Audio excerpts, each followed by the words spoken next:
Nimbula, nimbula. Nimbula minakamay na biokani. Ngol tikani ngona bakambula bikem ni kede. Wabidi binakan na numuni semra mai na bongi ni signi kuasa bimama tingona walu. En bongi ni singa bakrawai mai Aotearoa ni Silandi. Wabidi binakan ni raninda sema sartiko. Ena bunoto tokongo o ni Silandi. Sa tiku saranggoda nanda marama bula ginto kai o babidi binaka ni pangalala te koe mai ena siga binaka ni kua me tala no tu weekenda ena buku ni dona sasanga sasanga tiku kina na nanda ngone leongo ngondo ne bari te binaka weekenda na itauke o veira na luvenda ngone lewa bakatanga kina bir no totorobo ena ndui sasanga era sasanga kina ia ne tala no ni kua en ndoto na vitala noa en na viva kaungeti kina mai wan ngone leongo o sieniti nakambea me wase bika de dona itabile ben karabatiko chiku matanga na nakadaka en karabatiko yang gondo tentale na itubutu ben karabatiko ko en bimbi ni ken vakaungeti na nonto bosa vaketoke ia ngonele ngo ngonele sarti ko nimbua ngonele ni bono levo bakang buliti ko beira mai imbua era sema tiko mai ena sigo bena kani ko ni takani oni bulum bulum bena katiko ena sei biti da banga oni barro tiko mikina oni takani rong bena katiko yani na biu liba liba ni betala noa ena mbongi entai babi ni bena kabaka levo ni sema tiko mengo so mengilandi so talanga me Australia ra sema tiko mengo nimbula benaka nakabali na nung ni siya mamay. Kaya may musto kaya makaw niya wawati ko. Si tos chung mada na nero tubakaw kaya siya mo ni Biokan kaya na maramong ko. Umarotakan ko ni Sara ni Desember yan. Ano buko ni Bio sa ito tokong ko. May baka nga laki ni Bakarawi kam ni nanto Bakarawi ti kumayan nanto mada na sere. Men bakang bula bikin kede. May warakir talaga na berti kumay.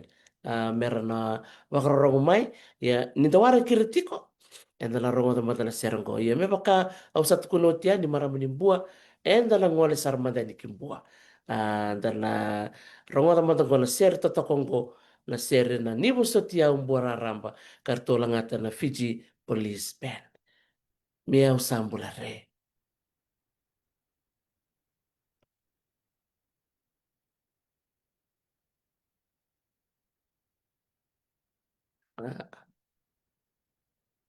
okay.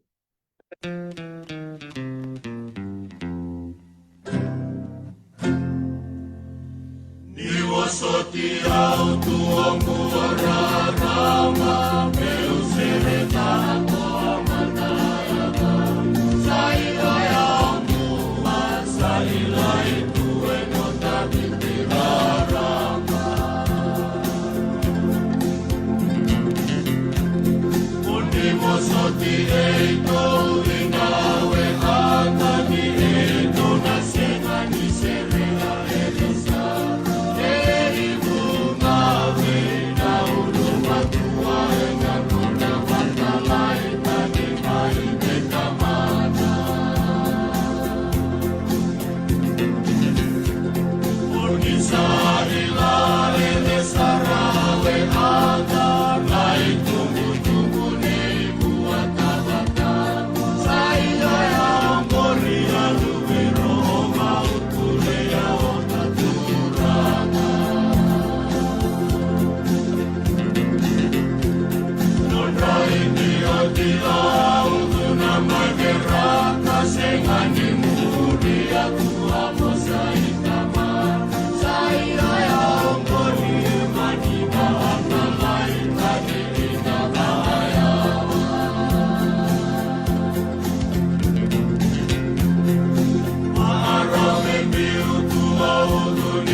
Sarong-rong binakandila.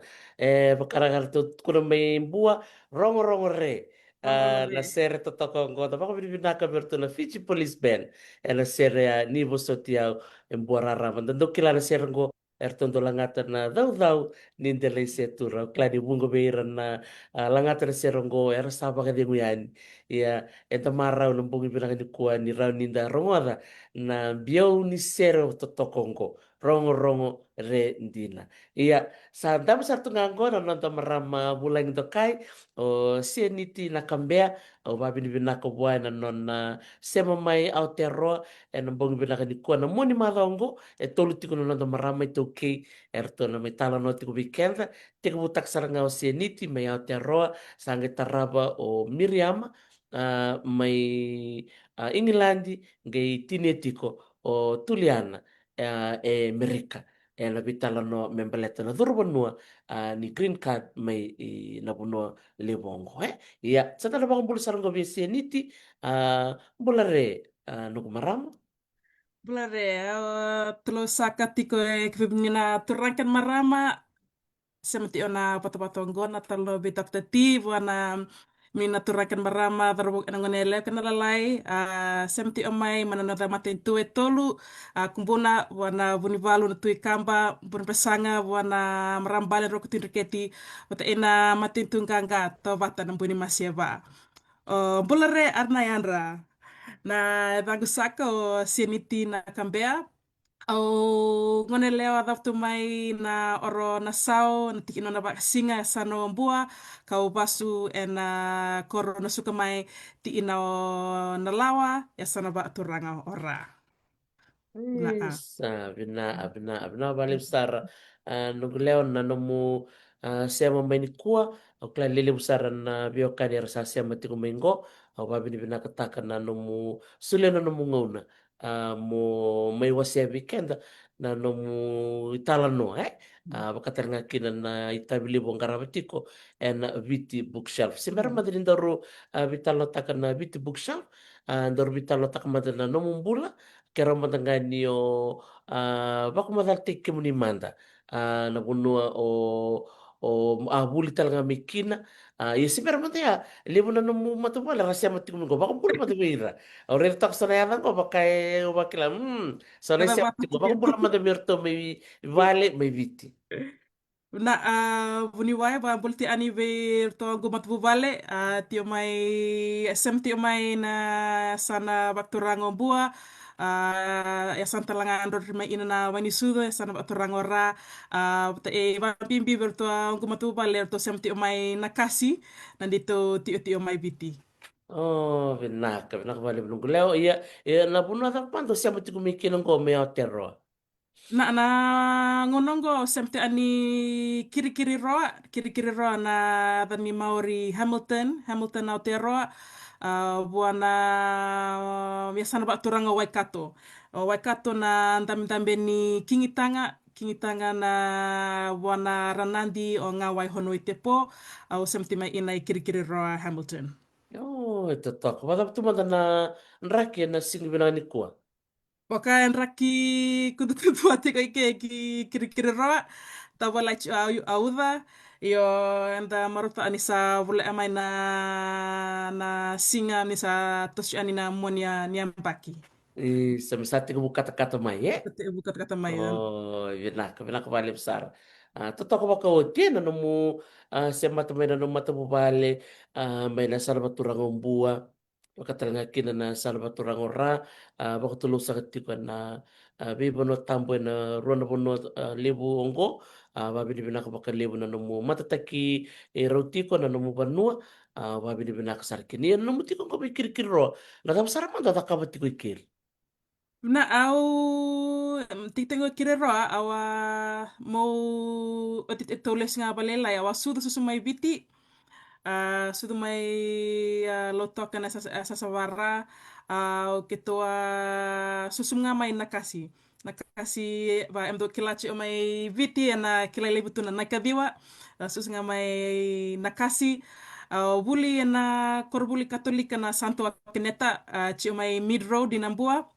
Angge tomana na ungu buli General College na tanama au talanga o Indian College ti o mai sa Mambula, Reo Street.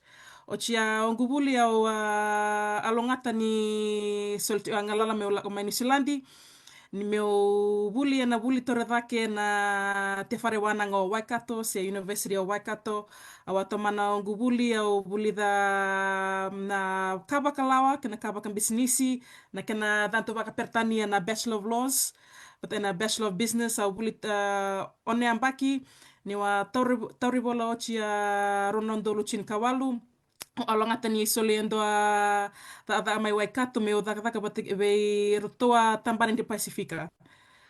About that me ina me one ambaki na ambaki ngo sa visa ulaila ngo daka se daka chunga mai na University Bultor daka i Waikato ka sa daka chungo na tambani lawa tambani ndoni me eto sole ni ndoni bakasala ve roto na University Waikato. Oh, totoka saranga.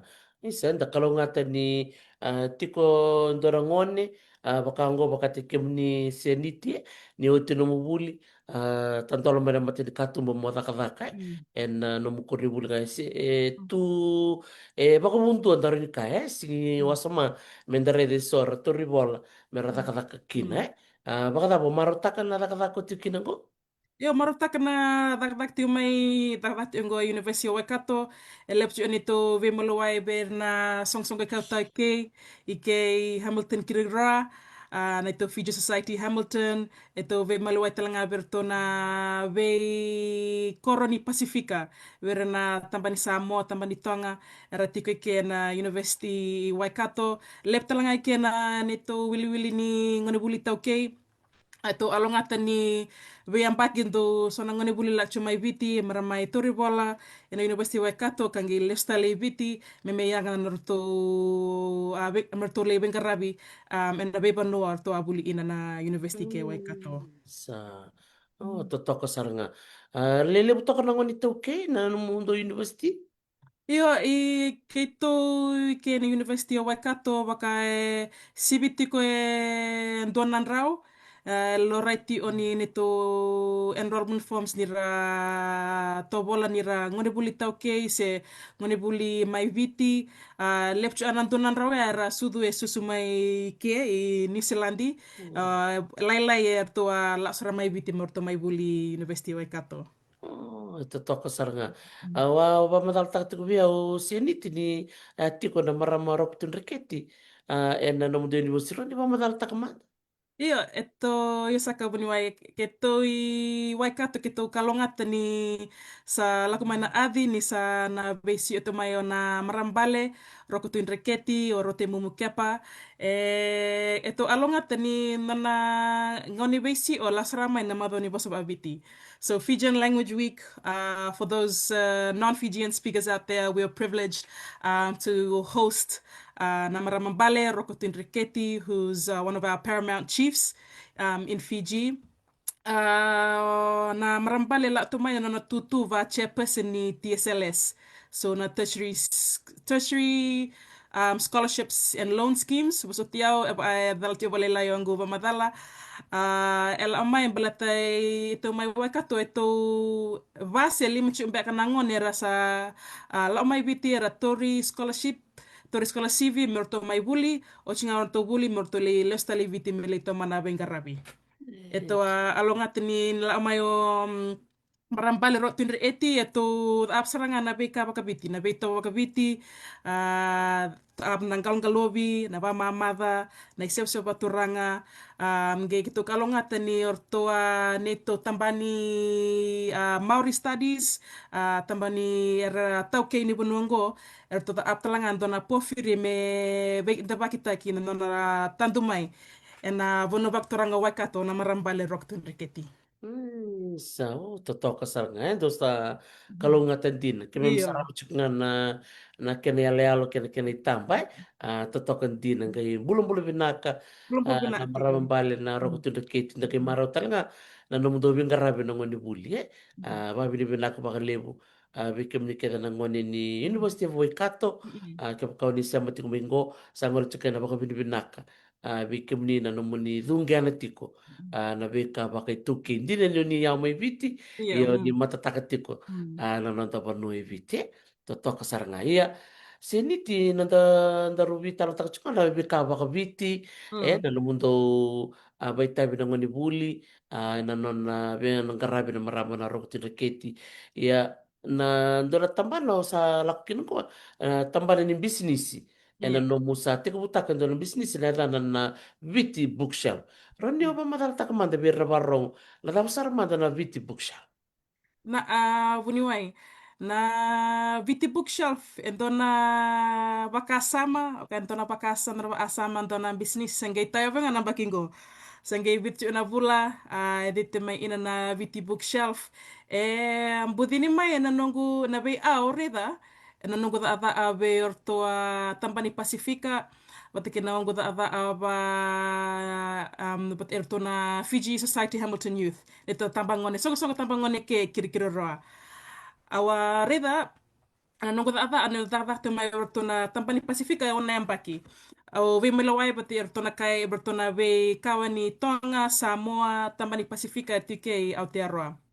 Yo na nongkurai ni no ko ata ni era nang erto nang ngone buli era ilati orang to bosa era ngone dondo era ngone ilai no no to bosa o kero so tichu ke kani sang ni sal sabte mai sang bek ni wasia na ongorai ango to volte ongorai ni era nang ngone buli o reda ando garaba ni era ilana na bosa era ngone dondo era era apa na non dai tabi non dai tabi ni buli au reta langa aberto nongu song tabungan me kiri roa ni to te bungan kino ya pata rona lewa ana van ro antila salini bakala lambure ngone le ni na tewa pata ke Maria liwa ngone leo ni nawi pata ke Iva Livani ngone leo ni ta on rob talanga koro dau ni eto te ibu na tambangone na FSH Future Society Hamilton song tambangon ni kiri roa eto te ibu na balat ni to sareva ni sa tumchu man ni to wili lepchu na ngone viti esa me sa nora balichi o i Aotearoa kiri roa eto talanga ni lewer na ngone viti era ndina ni rakai viti balatanga ninda tumchukumai suchukumai na bono do tunga na basowalangi waka era semberti ni bulida na norto bosa so na beka oreda na nongu daka ba tambani Pasifika watake na nongu daka ba song tambungan kiri roa Aureda ni sati o nangangandre ani bitu bookshelf tina ngandre me raw ni kamay sona ka mere ni para raw tai na baka buli de baka biti saranga na mbole ni biti bookshelf mera ni para raw tai na bita buli di ni wasa baka biti kana baka biti. Toto kasaranga. Rede ole buli talmai berto na wekanda na Pasifika na Samoa Mm. watake na Iya. Tonga. Kembal balo redir na ngone ni si Pasifika Mm. bali Pasifika. Koko da ke se randei Iya. monrakani Mm. buli se bada. Mm. Iya, orede dara kalonga ta erna ambakai Samoa ambakai Tonga ambatile butu na weka etu sai New Zealandi rauki na mera ni bulida nandra bosa etu na we songo bakana Polyfest era tu talanga nroto weka lasi au ndina ni au buli na kore buli na General College etu mai General College etu daktala na bosa bakabiti yo i New Zealand balatan baka ni lailai chu na ito wili sanga chu na kana subject na banua merani erbuli dikit na nangon na bos baka biti ni rela ko mai koribuli na primary school back na high school talanga iyo tio na bosa merabuli da na bosa baka tonga bosa basa Samoa bal ni tumba baka batele baka na onrai wili na bonongo i out there ron. Sala. Toto kasaranga. Ni dareda ni lebu takor to na Tonga, lebu Mm. to na Samoa, na Mm. Cook Islands, o Mm. Niue, Mm. Tokelauia. Andare to kala wili kay bit sa tika bula ka dake. Ate wala ba in don't Iyo, try kembali one. bale. Au talita kana kau sala ka bongo bena Mm. biti bookshelf. Mm. Mo sa baka baka raw raw ti ko dina na kena tanam beka bakanta buna to sa kana kena demand. Iya. Eh, sa dala Dari ka sana takin ke na kalian berdua. Iya. iya, sa dala ka takin ken mal mal Iya. na binakatin na ken na ya ni beka dita ka takin Hmm. tarin tu kunai. Iya. Iya. Na binakati, Iya wag mulit saka. ko mingo, wag mulit ko berto na buwan na tuwere, wag mulit ko mingo lina tuwere, binakabali mo lina na siya mati kumain ko sa namundo ngo ngo sa andam to ganing go sa pa kumaral to kaya no siniti may kirkiro. Bulu binakasusan kilioni na bubala na tuwing damundamo binakabali mo sus so wala lo binakabali bikim ni sa kana siya mati kumay na bitalo ni ko ay binakabali mo no ni bito ko ni may ni tabile mo garamati ko go siniti may ni Zealandia na bimbi ni kana tutak Hmm. non ta posa Hmm. kaya non ta ito pa kapiti saan din to man sa rumatan lo sa kaya lakmi bata manumbang kasama mo sana ta kaba na biti bookshelf. Na osa da chico ngo da aba ni uto benga rabi chico tambani Pasifika benga rabi tamba chico na bena Fiji song song tambang ngoni kiri kiri roa we na ta kan yor to nito song song tanai ke kiri kiri roa nito Fiji Society Hamilton Otong tatakaba nito bosa bakaviti. Ve moniti, ver nangone, eto kalonga tani chu angas ni buli, chu na velu tai merani garabiti go ber nangon ti na bosa bakabiti na kelas ni bosa bakabiti au kilai kira-kira ro au wili kasi ko so report e son ani kaniban tindike na neto wili bando ni silandi na census da mena census lorai mai ina neto census ni ke New Zealand rosang bulka 5 na sibi nga rosang bulka 5 na era dingita kan ira kawai tau ke chungo i Aotearoa New Zealandi. Io ena fika ya e wolonga na undolu era topola nira ila na bosa abiti. Na wonondolu na fika na wolonondolu lebunga na wolonondolu era tamata luwe biti kawai tau ke era sudu mai biti susunga mai biti ngir tunggal atuk ngamai ni sangase. Elai saranga na fika ya era nangon lelai era sudu kasusu ke sa wili na ripote ar wili kana anifika o kelas ranga ni eto mai ke to kalonga te kiri na na basa bakabiti o sa ba samta a wada bira na ai biti ro tu sai bura e manga ti e na basa abiti Batabira era yauti Uberto na bosa bakabiti, batabira era kawai tau kei, era kai biti, era kai tonga talanga, kai Samoa, se kai walangi, mendona me sambuli mai merani rara taa na vita buli di ba abiti. So na ena baka sama ya sa ba samtaka, me sa sona ya ni viti bookshelf, wat arjuna viti bookshelf, me sona ya ni viti bookshelf, me aurin ta aba, merin bara rota ina vita buli di na bosa, bada kana tuba baka biti, we irana nonta ngoni liwe biti, van bimbi, we enta chi oi abia sai bura-bura. Hmm. Totoo ka saranga. Kembali na usawa siya ko ng Facebook page. Na Na wikem ni na siya mati kumaya ni tiko na Facebook ni ngoli kina ni biti kina na nomo ni like na kinata na bakara ni like and follow ni pamuri na non na Facebook page atok ngore welcome to Bit Hmm. Bookshelf go na non na tabi ta kabo si niti non na bila kate meti kundo na pano meti kina na Veka ngarama saranga na nonta po sa bakabiti na marutak nindo na ngonele nonta ngonele ngai tuki sa sangataka na tambana ni Veka ni po sa bakabiti ya mamadal taksar madala tapi manda ya umana tiko na biti bookshelf sa taba ya lewela tiko. Hmm. Na abuni waim ada sa tawon la biti bookshop sa ngei te bunga na bakingo. Te buna bulo Februari se Februari te bu ina yo na bulango na bulo Oktoba sa ngei bitu mai to na be yaya. Au na vida na bula ya mai na Februari kena Oktoba au sa bakto kara me ongu bula me o kaniban dindike. Se market research back do to bola eto mai bono lev na market research.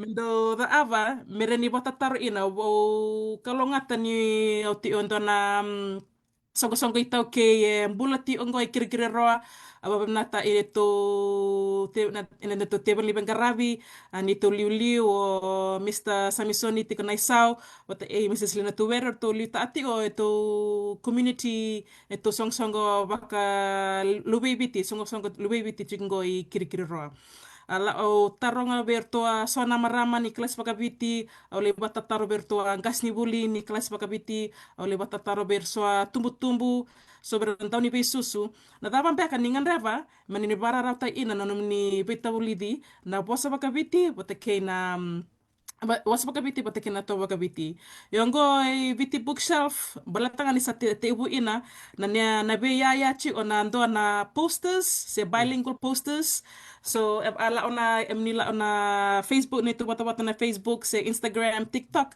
chikin ando a link ni tu website website online and reda ni tu posters e chikin na bilingual posters ti ina na wasa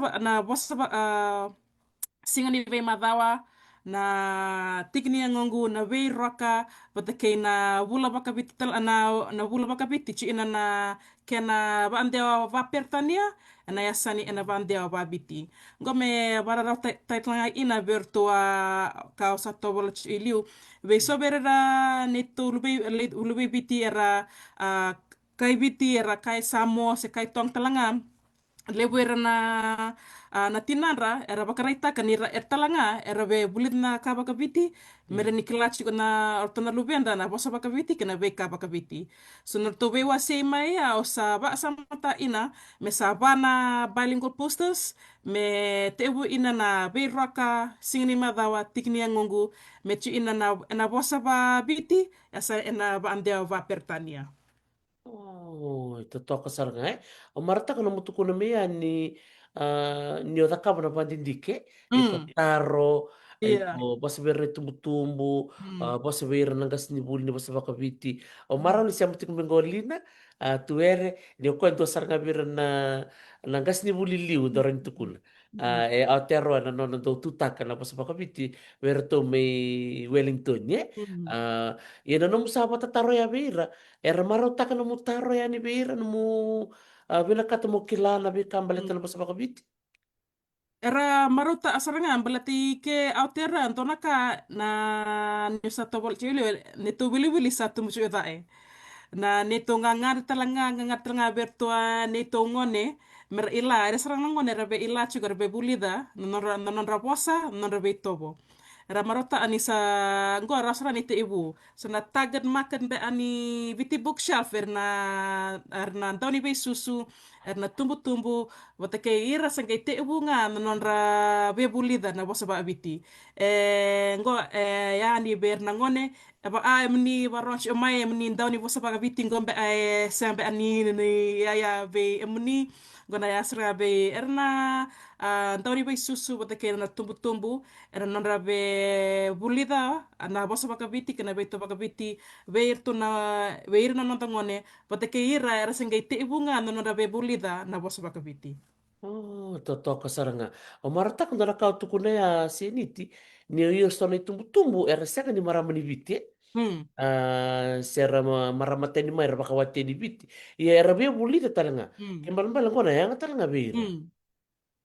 Santo no guna yo go yang saranga o na ita mi ombita na bosa bakabiti na ya sani na bante va pertania mrani reta o ira mrani era ni beta bulita nga verna ngone total na ya o the abati ona bukuni viti bookshelf mengai bara wena bulo mango na ato ankina na Fijian phonetic cards amni recho mango emni warong chumai ngongana ena singla chupa na abar ngongana ena kateni karkarawa ina Oh. me bakto ay kina na Fijian phonetic cards kapka emni buli mai viti emni ilana bos pa viti emni ilana neto bos fambau na beka ni buli bosa na ambava daifanga na phonetics na me bantaki me buli bosa na neto Fijian phonetic cards etukina na cards na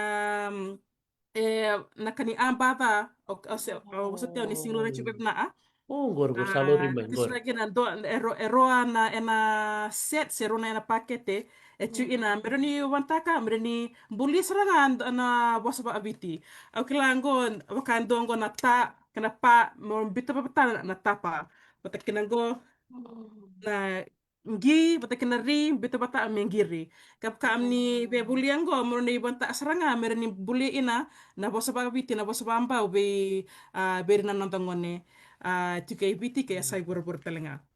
Oh, totoka saranga Belatan dolim saranga ni tum beratu kuna ni sianga na kamera pakai ngatak. Hmm, Mera bi baka tabuli dikin. Ko sa siang iya. tarin na ulumbal. Eh, Hmm, ni satu nganggo na kau sa barota na posters, iya. sangga chiko na nomu na phonetic cards. Na dapat tanaman tu satu balati ko mora takab. O sa marota ka saranga nganggo ni sa na rongo da ko ni tumtumbu. Mer sarna boli saranga ni ker. Iya. Ikem ni na barang tu kumai. Ni kun sar chuka me ni boli. Na ano, nabe ni VT Bookshelf na ni sa gitayaw nga sa ina nito bilingual posters. Chukta nito to wasa baka VT phonetic cast. Chukta lang nga ngo na nito abak takachi ina na stationery stickers. So nabe atu wasa be ana viva ambula ni be sana tungo ando a dolariki.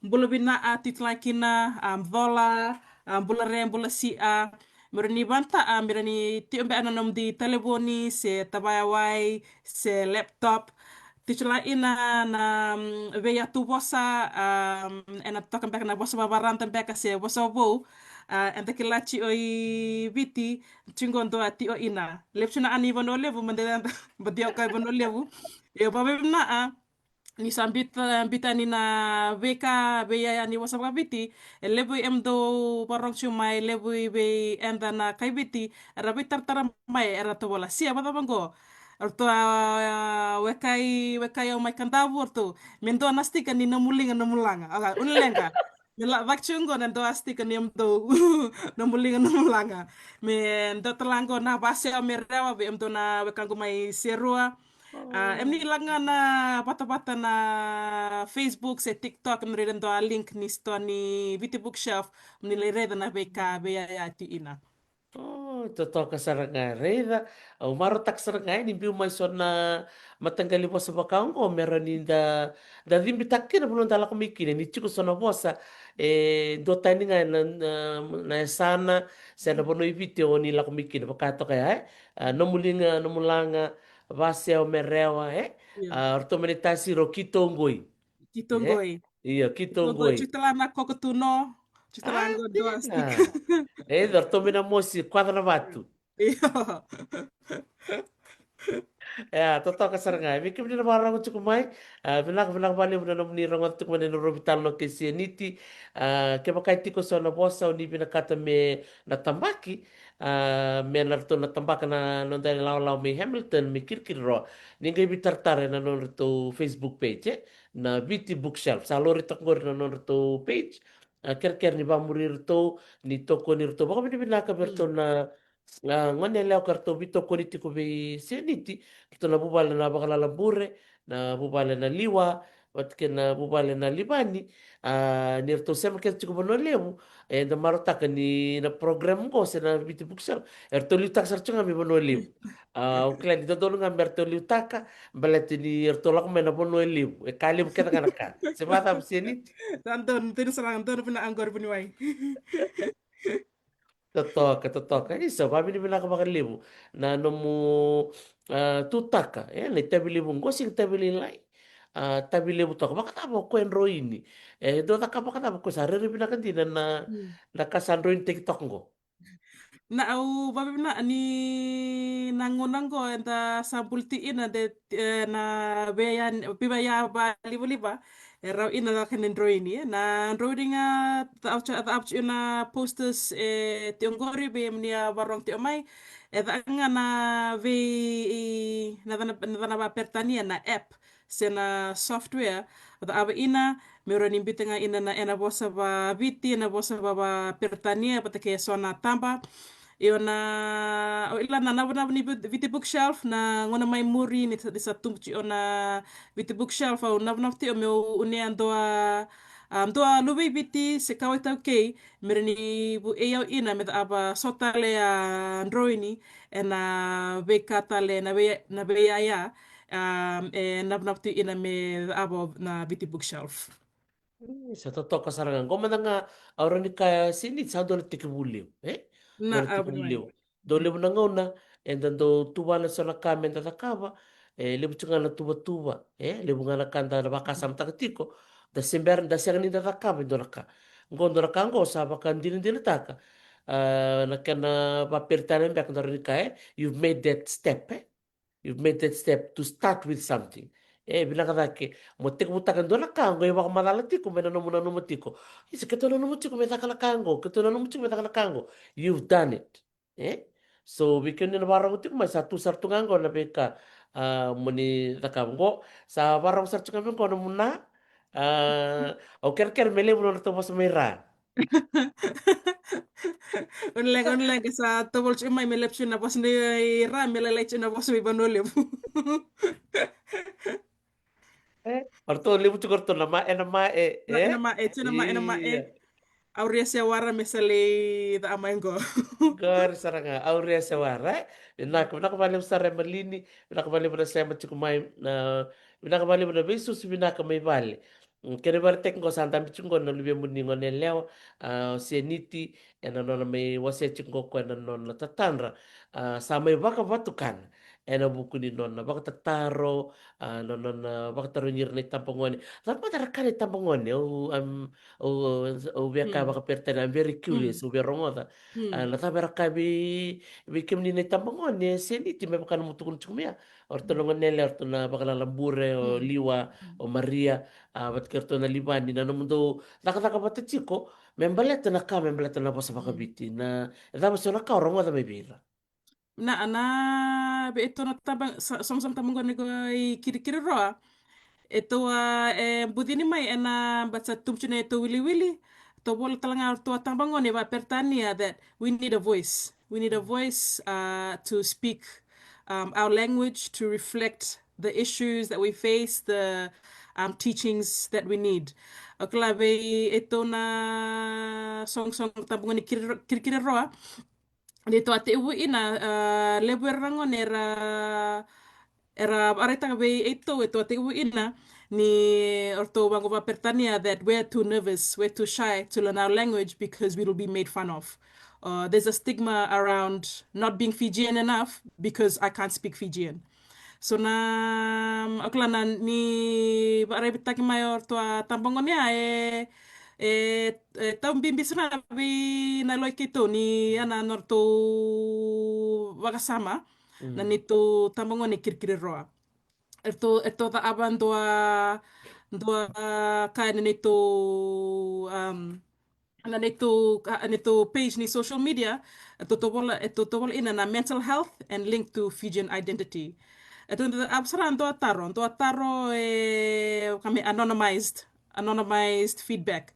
Levo na ka ito reda ni levo ito nangone ke era tobola ni era rere mera bulida se era nortuba kasama ni ra singkla no bossa so era me kuni bossa se era be era we're too shy or we're too scared or we feel like we're not Fijian enough and we get made fun of because we don't know our language na baka sama ya la auto bolati ito sa rapang bimbi so ito sa nito song tabangon ni naka ito be the aba mer to the apchiko so songo so na event me to archiko na safe space safe space mer la oma nito song tabangon ni bang bimbi berto sudui autero sutelai ke merarani bulida mero di pulida andor to bosa without me era unimandua. You know, kaya anda vala tutu to wala. Sanongona itunda amna bosa bakaviti. Itundo ka. Okay, for 5 minutes you're not allowed to speak in English. 5 minutes let's just talk in Fijian. And then dito te na nito te na programa ya wano mundi sara. Ngo ito sa toto wala. Don't be shy, don't be shy. You can just speak. If you make mistakes, that's okay. That's how we learn. Yo itu sa babina ni na be ka na ben karabe da chim na class bakabiti era nito songo na Fiji Society Hamilton era sa bulita sa nito ngone mera kilanan raposa mera kuni mantua ke baka era evalan beka to mata bosa mera kuni mantua ya na kambimbi mera bosta ina tio. Dia na saranga mereka kuni mantuara ka kuni Mm. rere o kanta talanga na kilabi na kalabas bakabiti menta ka kuni tandende bakira se menta bakalewa Mm. na non Mm. rabos ambelete ni libir rasulunga ni silandi senga Mm. ni non radala na non rasenga ni kilabi na kalabas bakabiti so rabos talanga bakabiti na rong rong tiko baka ni silandi kenda menta Iya. bukira chukanta tukuno rong Iya rong benar. re na nomu bosa toka Mm. Mm. da viva kong geti chuknga bilang bali besar bikin na tambangon ni kerto na nomundo liu ni Fijian community Hamilton la kera baka tabli tinga Mm. la basa baka biti tamanda so na mbole o sataba na nomu sate ka buta ka na biti Mm. bookshelf. Na asana bola so tab ni sangi te bunga na biti bookshelf belatangani au bengara biti on totale a tutu so ngono ni sando la mai sa uchi ata wa wale to na yango ando bako ko te yang ngina na masu bata ina nurtu bosani be yang ngata ki mai bale ma uni uni lai moda abchi ana kelana dadaba bisnis talanga so na isaw au sing na makaniw na sotaba baka na Texas cost of business registration na saw mendur ina valawa na business yo sinama asingi yo singi alala ina au ila ningo ngu na beka mobulida mera ninduru na ina na viti bookshelf ena singi ena te taki ina. Can dina. Dini chiko na mbole la Mm. ka keda ganda da kaba na buruburongo Mm. seniti ela tiko na ndrendre ya ni no mureda na ndrendre ya na taba ba ungi tiko seniti no mu tomala chiko na biti buksha. Na beka baong ketia o na new reda na kabinaka se reda na ni sasaumi na beka ni be vambibi ber nangone Hmm. santo resra na be renangone rasudike susike randau dinata tu na laani na norto kalasini bosa bakabiti nirsa bosa ba abiti sa tubina a norto ya tu bosa dina nira sudu susu ena bonuango aotearoa. Oke lah telah ngai be enda na tambangone ke sa ke mamsa toshina bak ni bula ke mamisa tum telenga sera ke mami nap cium ada tum telenga na ngona mai muri ngona mai liu ni telenga sabe ila na norobos me ila babina amere ni be tabuli di bertonangone me den telenga na wat alchina babalang na quality time teaching and you also have quality time with your kids that has a positive impact on their mental health and on their well-being as well.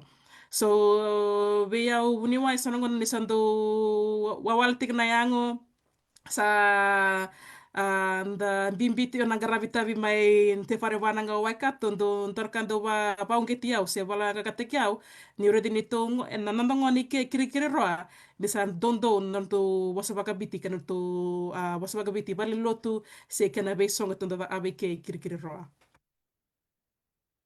Totoko saranga na nomu bipa kong geti bena tikene na bimbi ni nonra bita pata nonra ngone tumbu Mm. me Mm. baka tuko na quality time Mm. randa be pata na tumbu ker na ngone sa tungo na resources you've got Mm. the posters you've got the flashcards the phonetic cards daftar mo to wala chiko mo na takam. Na ave ayaw na bit bookshelf. Bata ngonangos na phonetic cards na stickers bata kana posters au napti o me sota le na nito bilingual stories au klana ni da abna viti bookshelf na tolo na ulutanga bimbi au ben ata melore na viti bookshelf na ulutanga ni nanda towa ka viti na ulutanga ni nanda bakambauta bata kana ulutanga ni nanda do ni velutaki. So tona tolu na ulutang lelebu ya na beka o dakava e na bilingual stories me rawa babimbi be era sanga baka ni susu e na bosa baka viti se era sanga ni kawai tau kei. Berarani wilik talanga kapkar tu wilik na kana bosa baka viti ngona e na baka dia va pertania. Mani rara tio na tu webuli de we na nandangone. Totoo saranga. Ya menangoni ko tika mungkin me tau minggo ir na sabuli non posters la raba soraka era satu kune listal mai. Na asangi na rona mada sao ti au kalonga tani sul chika na ngalala me ule intua ongu stall and Fijian Language Week celebration ni da chu mai Okalandi and Magre Central Park. Babi na abertua bengarap chu mai na mai Okalandi orto na Marist All Boys ni orto bengarap orto am doa songo mani ramai ina o yao patake sotale na business tau kei mereni bakarita kana beka artu takapa. O marota ka ni yana no gumatai ni ngauna mo ina doa stall. La mai so vera na tumbu-tumbu so vera era sanga ni kawa tau ke era kawa era kai pertania era kai tonga era to bola beao. Oh, my kids are half Fijian, I want this so that they can like learn the resources. Na beka balet ni sembera ni na ni tu phonetic cards nange la mai na ya mai na bulan November kena bulan December. So ngod achu na pre-orders. So be emnia barang si omai evni bendo ngandrebi me ndo mnindo phonetic cards era mninge vale wenenga na fomu eti o na bata-bata ni Facebook, se Instagram, se TikTok. Eu no gubaya na Viti Bookshop bilingual posters au marau ni sonai tumbu-tumbu la omai rakai gosrangan rebiti o ranito vale se sober nandau ni bosa ena toa bengarapchi ni matintu baka na Ministry of Pacific Peoples se Aral amai me erebu ya wera nadaba nadakaba merani lep ina na ya ni Viti Bookshelf merani bara rauta ina na Vita Bulidi ni bosa kena tau baka viti. Oh, totoo saranga sate ko buraya en non to songo me Okalandi na Fijian Language Week na madoya totoo saranga sate ko mera reda mai na bitum Hmm. tumbeso Hmm. rakalunga to ira na reda na no mustol Hmm. me Okalandi ya pakata ko ira tumber tiko na tonda ko kenisilandi Hmm. kaya karbe boli-boli ta kabada.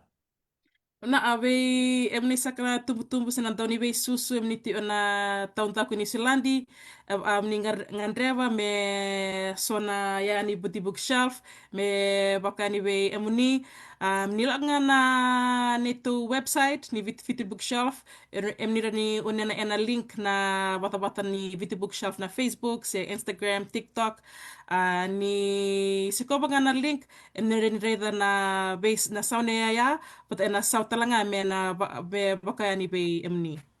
Right. Then chiko na soni bola sada Yeah. chiko na postage eh?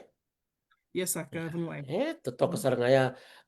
Roy Roy ko dile busar may England der siya matikumingko. So for those of you logging in from England, dalo bina make ratu ng buong buwa, everyone listening in.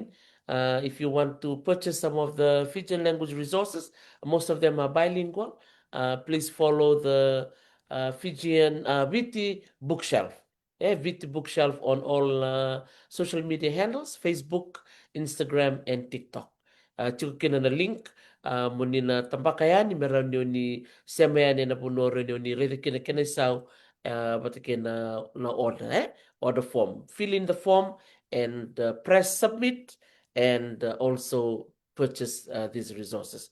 Totok saranga no kulyaw na nomu tutakatiko na itabili bungo marutaka ni ilak may biko na yalo mo mbole sa kandiyon tambi chuk nga vai se setiko si oridir to na tonga na Samoa okay sa kimto lito sa lemo na ka kimto ta kamo kito siya but you did something about it na nomu ta kamo ngo na taber to tuku na nomu toka di may rangon ito nga rangon Samoa. Oh, eu kalau ngata ni nunggu ito kanira leuni tonga era leuni Samoa era na lugar tu era kai biti telenga. Ro orto dona ngangandre mera be ira na lu be biti tikangoi kira-kira tikai be sai bora-bora era kai biti era kai tonga talanga era kai Samoa era singini alo baka suka era be ilana ka na norto boso roroa boso batonga se boso ba Samoa kena boso ba biti yo era kalau ngata ni lebe ena bata-bata na TikTok au sa ratu ni lebe na matku bale rasang ni kawai tau ke yo era binata ana ya ni bosa bakaviti ya ni video bookshelf me rau ina na erta erna lubenta mer ila na bosa bakaviti kena to bakaviti ber na ngon lelai na Totoka saranga binakabali mo na mo biba kung kiti manatiki na bira na ngwan era na tiki-tiki tonga, tiki-tiki hmm samo, tiki-tiki witi. hmm Pati sali mo na ngon ko sa siya ganin duwa nga andun se meraka. O yaw hmm maori witi. hmm So ngo sara tukun chuk may tolu ba? Eh? hmm Sa biwakin na rambalet na uno sa baka hmm wajiki no ira na lubenta. Maratak sarang ko di sa tikon doon ay suli-suli pa kango na biti bookshelf mer nang wala ni kin mer laki buli-buli. Ya i sendi ti bira na tambang wani sor barong ti kumengo so talanga na bakaraw domba ka na non mata bubale. La tama doron ni tukun bira membaleta na kao garabati ko na biti bookshelf. Naka buniwai be emuni na tabangone semti umay na bata-batongo warong chumay emni sa tumbu-tumbu sem ni nama ati o ni emni na tumbu-tumbu ndongo bang mama sumo emni do uni pa mama taa nananda bossa kinananda tobo bakabiti nananda bossa kinananda tobo na beya sai buro-buro tava entala ina mai Europe se mai Asia enda kilai chunga na tobo itauki na onda bossa pate no onda itobo o baba masti be emuni mendo bambimbita ana mer ilachi onangone na nonda bossa pate na nonda itobo satu barau tu o ito na bitu bookshelf meto rani da abna yaya merani bararata ina na nomdo bengarabi be nangone meta ina na nonda bulini bossa kena to bakabiti. Sa totoo kasaranga lelem sari tumtumber sema chingbengo lebra marotakan na bekaw sa Na abna tubala tiko sa barita kamay sola kasa tek murao bikim ni naga siya mambermay kerobital chuko ke seniti nakambia nanalawas ya chukmia sa chikunor to bilingual posters sa chikunor to phonetic cards sa chikunor to kera chukun ni kebakaw bina kata mo order sa otamay they do pre-orders ken balon na balewena na fomu sau marawa bandi takala kene sau salang kay ngona miki na salang kay bako ya ni bira dunia. Tanto na pre-orders ni Phonetic Box batada sa kita ibunga au era chinga ni yada batada ni email ni sa bandita kini sa barau na Phonetic Boxes au sa nangai abang to aka di me era na sau ni Phonetic Boxes. Oh, ayo kiberbita matangay na natan dapat kinanon email Oh, ito to kasaranga. O marutak talaga no mutuko na may sini tinirto sa layro yan ng mustol. Or to na Ministry of Pacific People. Ni Chukuberto nunggo Chukuberto na doka, Chukuberto na malafi. Left shift Ah, sili di. Kaya pala, sa naranir to na bibu, kaya natambaki so na kango. Au masih overto akla na business ko au seng ni lelai mau be tartara be na tambani tambani be garabi mana matin tu au sa be tartar ci o sa wara ci o morto dingkoma ka war nanggu ka dimbal malumbu meto mai be tarlo amera ina mera ni lepchu ani ya ni buti bookshelf merto ni ta ava na norto tabi ni be garabi ena madar ni bosa bakabiti pada kena be ka talanga na garabi kinorto na Ministry of Pacific Peoples. Kasar nga Ede andora kau talita kaya senit ini o satu sartu kay kamat kaya no teveli kaya na no mo posters na kabaya Mm. Kimbal tulong kay Lakay Wellington tulong po sa lilibo ni Ministry of Pacific Peoples. Ngeta Mm. kami na bitalong balatal pa sa makapiti. Sana ka doon na ilalor to chiko may kirkiri ro may Mm. to bitar birtu Kimbal doon na kabimbi. Ninda tatanda takang doon na kami na nakabasar. Semata ba Babylon. sinit? Io, okla, na bei tanra pe achigo se na bei kai ni ba da kawa sa to bolche buni wa ini sa tabanga nan tendre.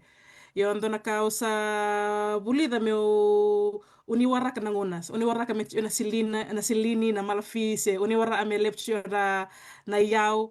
Na weka nga stulingamu, na telefoni ngori sa ila wei tartara, na weka chingalingamu sa te iburawa. Te iburawa kila ni na keluar ta chio na weka dak apa.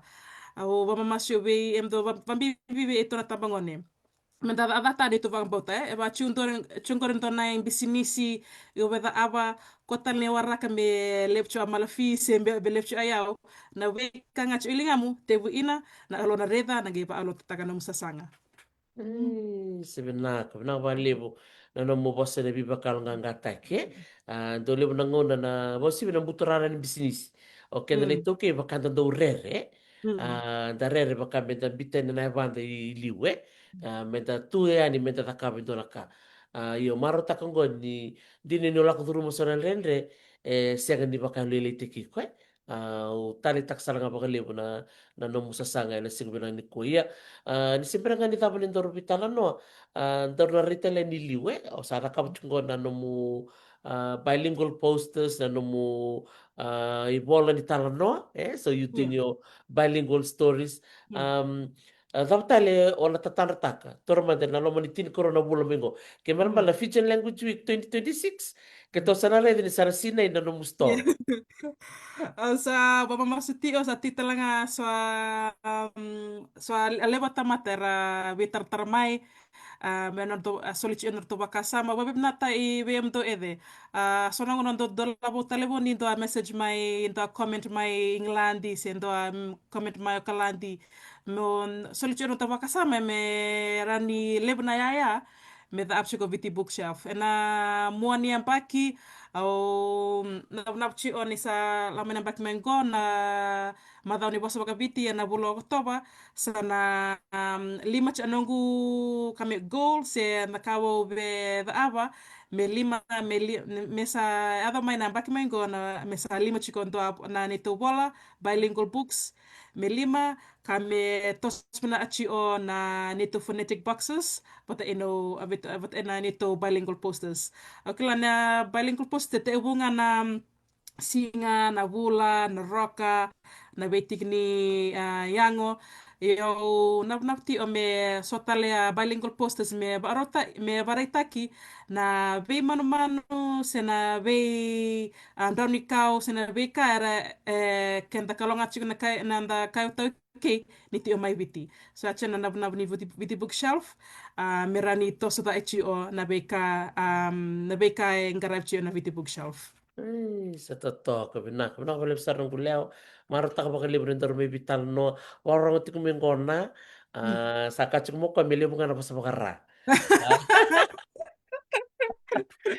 Sa tumpul-tumpul pinaka-namaraman rendre na sukamay, nakabalibu Mrs. Nakambea, Emalini, na bito ko dito kumay bikim ni kita na barang tumasara ng bulibo sila sa tor, buli binakturangan ita, santinde, ngay rong may na dumumuni, marata ka bakalibo na numuni baka rong may, ela siguro ni ko na. Ni Rubitalo ni ko, sponsored by the Fiji Tapioca Flour, bikim ni na-read ko may na nung background ko, vida na marami ni bitira tete bi ako tingo melotoka na nonra tete na nonra buoni tete sanggangi na nonra tapioca me falau bikenda na chingo Amerika chingo I Canada ke baka ni be boli falau ni bitar tarmai na falau endo tok na tapioca falau binakatak sarmai bena falau endo do boli chika sto bikenda na binakata minda ba binakatak no bula boli teki tikungo ni bitar tarmai iya seniti relevo tiko ra bibuki viko na nomu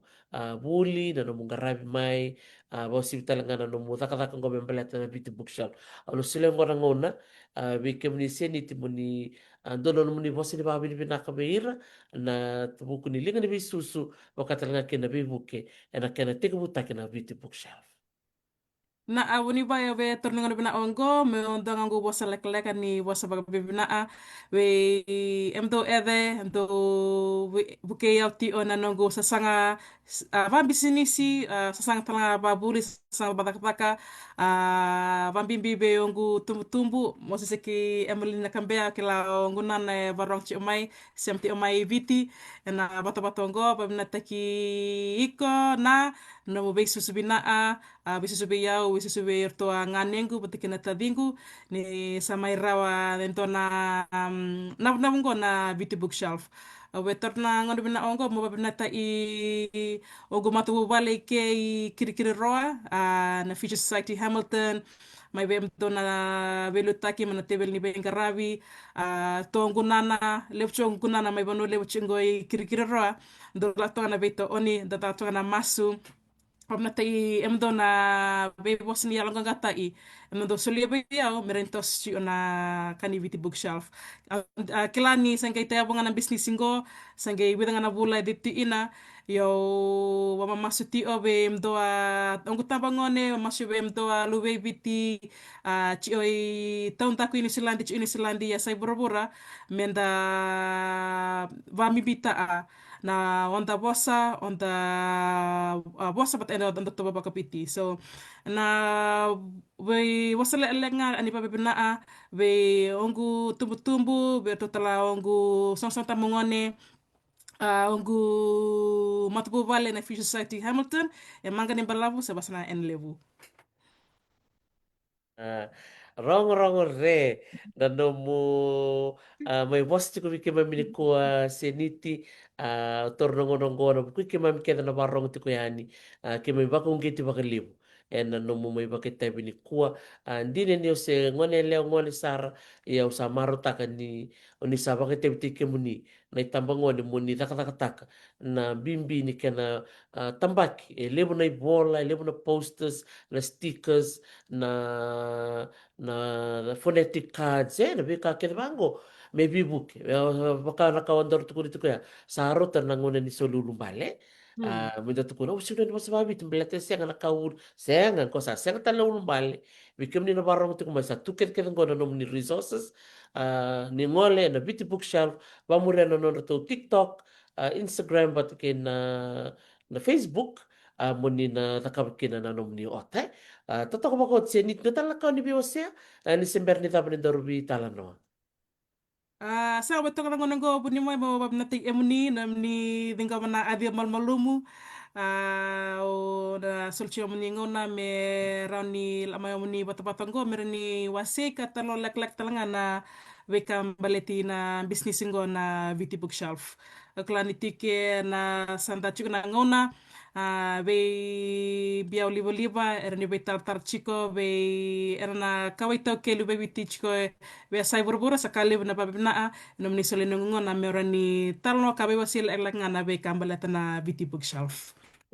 Se totoka makawoti yani sarang ngota chuka viti bookshelf ningon sarang aberto na social media pages ker ni pamuria rabai tem chukino irna lubi viti da marotaka ni rani da sule no da vito koni be irani sarang na non resources o irna lubenda irna makumbunda darani kambeka tini namba kemengo se rosa kabulan ba kemengo dan kay sota bango na Fijian language week sa na Fiji day sar tambak tu meba kabitsi na nontongon ang gomata nga sa tukun chungo siniti o irna nontongon ngo Hamilton arang kay sota balut sar ba sa babit Ata to kasar nga sandola tamani to su lebu bakit tamer kembal bal da babi ni binak bakit lebu besi niti na non na sasanga non na taka tipo ela tambanan ni kela tambaki na non ta ibola bakabiti binak balik sar seniti sa banu ni binak chukan bikem ni rene binak na nom ni chamba totoko makawoti inga re na nom chamba binak balik non babarra bidor mitalon no ela sig binak ni ko bala bini binak tiko berto na bubalen na bakala lambure bubalen na liwa kena bubale na libani berto ngone le orto boite bitiko ena kena tambaki tiko ni bolongo ira kena ngone buli ni University of Waikato kalau ngata na nomuni buli kalau ngata nomuni sang wat kerto na Fijian community Hamilton o klani bungu bira na sema talanga mai ni kalau ngata tiko na nomuni sesang au saba ka mo kan seniti kalau ngata tiko Na sare. naka mo ta komanda iya sabe nakavalim sara sianiti nakambea bikim ni nambera mai lem sara nambera mai ono numa mena lang tal mata bikenda na non to sere na sere ni sal bak turang ombua metinia na non ta vital non signi ko da marota ni tikong gondo non to ngonde le nimbua basu ina suka mai ena tikino na lawa ena sal bak turang ora sianiti nakambea ena non me waseti ko ni tuku membaleta na Viti bookshelf. Ngwana sere mena tini na nanta vital. Ako kali.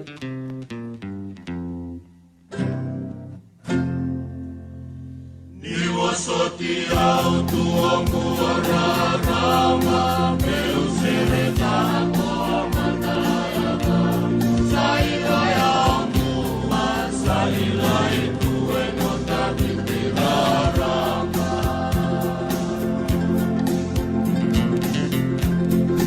Niwasoti eito inawe atani eito nasema ni serela elisa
Se totoko baka oti Fiji Police Band ni bosoti au embora rambo rong binakan dina na sere totoka ya sa baka mo tukan bikin sara baka binakan na sema mayo sianiti nakambea ngone leo ni na sau ena tikino no baka singa mai mbua vasu e na suka mai na lawa mai rā. Waka mini vinaka na nona sema mai ni kua, na kena tomani tiko na vitalo noa, ni dhungeni ni vosa kena i topa wakaviti, na marotaka ni rato sa tosa saratiko, na wekanda mai Aotearoa, e na kena tambaki tiko na nona posters, na i vola, na stickers, wakatalanga kina na phonetic cards, ke wakau ni vina kata mo ni ota ni ngole ngai na nona tō tanga ni beabe na Facebook, na Viti Bookshelf. Ni wakamuri rato ni reida na ngoni sala tapu radio ni ota kina, wakamini binaka wakalevu e na kena toko ni tiko na tambana binaka ngo. Sa wakamodia ni bikim ni tō waksara, lola masara tuka ni ngo California, Venezuela, mai Amerika, satu ko ni nanoko makasam sa listali tiko nanoko atu Venezuelandi reida na ya longo bi mama tiko bi mama Venezuelandi bi mama go ya Amerika wakambulu tiko bi kimni kele Venezuelandi nanom ni toko le tiko na taka to toko ngo mai be sini tina kambia kerto no ngone leo kena dorobo itoke mai kirkiro au sa lolama bimbi tu yani me do na nonta ngona katarava ni mo toko mata naka